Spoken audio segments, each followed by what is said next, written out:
Bienvenidos, Fright fans. This is the third season of the horror show. I'm Jaime and Fuego, and Marcia Parker, what is that stuff you're eating? It's stuff. Does it kill the bad things inside you?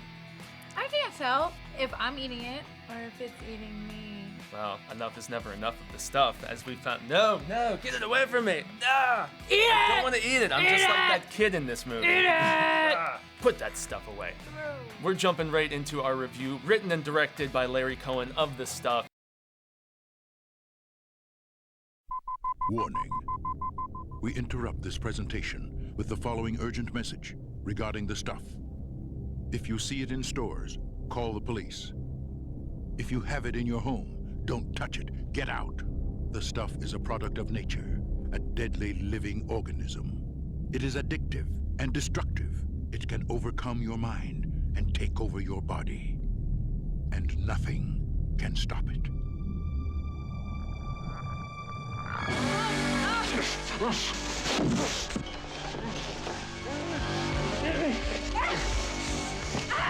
Are you prepared to say on the air that you've actually seen people devoured by the stuff?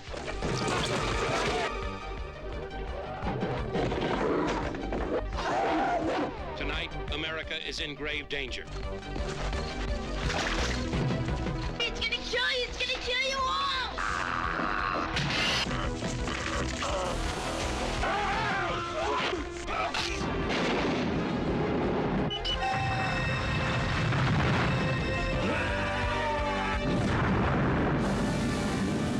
The Stuff. You have been warned. It stars Michael Moriarty and Garrett Morris. It's two guys who, Garrett Morris, he's from SNL, he's Chocolate Chip Charlie. You're Chocolate Chip Charlie. Well, I sure as hell ain't the Kentucky Colonel. And then you've got Mr. Mo Ruffington. Oh, everybody loves Mo. You know why though, right? Because whenever he gets money, He always wants Mo! You know why they call me Mo? No, why? Because every time people give me money, I always want Mo. Yeah. Okay, so this is a horror movie, obviously, but it's got a lot of comedic elements, social commentary, a little bit of the political as well. Yeah, it does. And it's endlessly quotable. Oh yeah, Yeah. you just can't get enough. You just can't get Enough. enough of the stuff. Enough is never enough. Anyway. I love it. I yeah. love it. It's so much fun. It's catchy. It's a strange movie, though, because you Yeah. can tell that it was inspired by The Blob to some degree. There's a lot of similarities. Yeah, I still remember watching this as a child and just being like terrified of. The cover scared the crap out of me as a kid. Yeah. There's like these people melting into what looks like Froyo cartons, because in the 80s there was that whole Right. frozen yogurt craze, and that's what this is spoofing a little bit. It's also kind of digs at how we, as Americans or consumers Yep. in general, like Exactly. allow the. That's why enough is never enough of the stuff, Yeah, because you just it's- need to consume. Exactly, we allow the advertising to tell us what's good for us, what's good to put in our bodies No without calories actually, like, and no artificial ingredients. Yeah. Like they advertise this stuff with, Yeah. but they're like, if it sounds too good to be true, It's not. there's got to be a catch, right? Yeah, Uh. and usually it's coming after you. Yeah. Yeah. It's gonna eat you from the inside, control your mind, something, because that is what this stuff does. And there's a Yeah. few people who kind of see through it. First and foremost, the ice cream vendors that are totally poor now and are Right. trying to figure out, how can we get this recipe? How can we keep the world safe for ice cream, as they Right. say at one point in the movie. which Yeah, is so pretty they funny. hire a private detective or investigator. He used to be in the FBI. He has Yep. like all these crazy credentials. Got and kicked out of the FBI. Yeah. Mr. Michael Moriarty, who was so funny throughout. Like, his dialogue is so zippy, and his performance makes the movie. He's Yeah. the protagonist, but he's kind of a sarcastic asshole a little bit, but Right. he's smooth about it. Oh yeah. Yeah. I mean, I felt that way about most of the characters. They all played a little campy role, but they all had a purpose, and they all did it very well. They played brought it something really to good. it. It wasn't super schlocky. There was like a very tongue-in-cheek, like half little smirk about most of what was going on. Right, they had fun. You could totally feel it throughout the movie, and you can't forget the kid, Yeah. the hero. Yeah, He the little actu- kid who he's the real hero, because He really the Mo was. guy's an anti-hero of sorts, because he just cares about getting his money, getting paid, more money, Right. more problems, Right.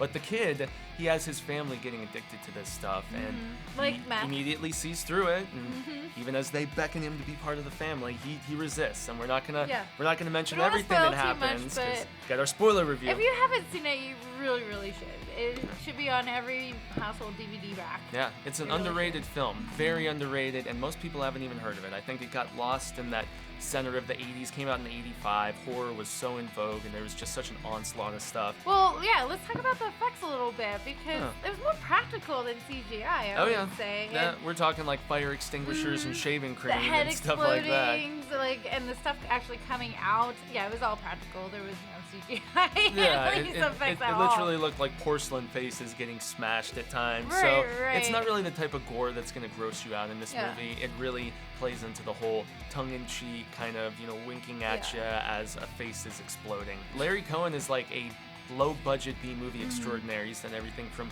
Cue the Winged Serpent to the It's Alive series of the, baby in the little carriage But I really that think inspired Basket I really Case. think it really worked for this movie, the type of movie it was.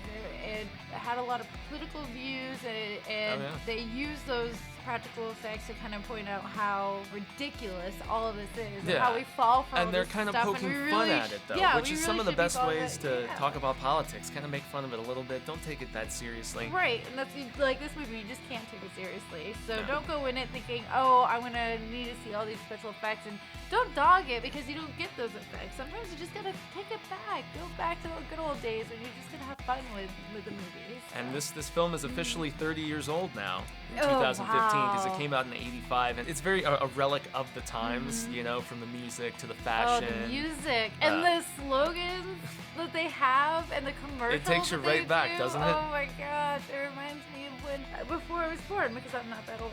No, yeah, exactly right. We have no idea that she's forever 21, Ms. Marcia Parker over here. You can tell by my hairstyle. This is a throwback film that I could see being remade at this point. I think they're about to do The Blob for the 3rd time, so Why not? why the hell not redo the stuff? It has a lot to say, it's campy, it's fun, and, well, there's an onslaught of commercialism still coming at us, maybe even more now than ever before. So I think this movie's subject matter probably has even more of a resounding point now than it even did when it first came out. So yeah, maybe I don't think people got the message the first time it came out, because I feel like we got even little more subliminal. into the consumerism than Oh, we yeah. were at the time. the So I downward think spiral continued. I so. don't think it really worked so well, but maybe this time around. Yeah. Who knows? So yeah, check out the stuff. It is awesome throwback and a film that, in our estimation, probably needs to be remade. We don't always champion remakes here. We're pretty skeptical about them most of the time, but I think this is a movie that it could be just as addictive. While you're here, go ahead and make a comment below. Let us know what one of your retro favorite horror movie flicks. It just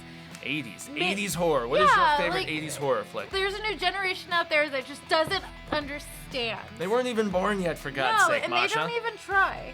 They Yeah. don't even try to understand. But that's It's what sad. we're about. We're about Yeah. giving a little education We're gonna- about some of those rad horror flicks Yeah. that might have slipped through the cracks, Bringing it whether back. more recent or something from back in the day. So we urge all of you guys also to check out thehorrorshowchannel.com. That's where you can get all of our rad merchandise, links to all of our podcasts, videos. And make sure you check out Twitter, Facebook, and Instagram. Like, share, and subscribe. We want to socialize with you guys, so get a hold of us. Let's connect. And until we see all of you next time, Stay stay scared.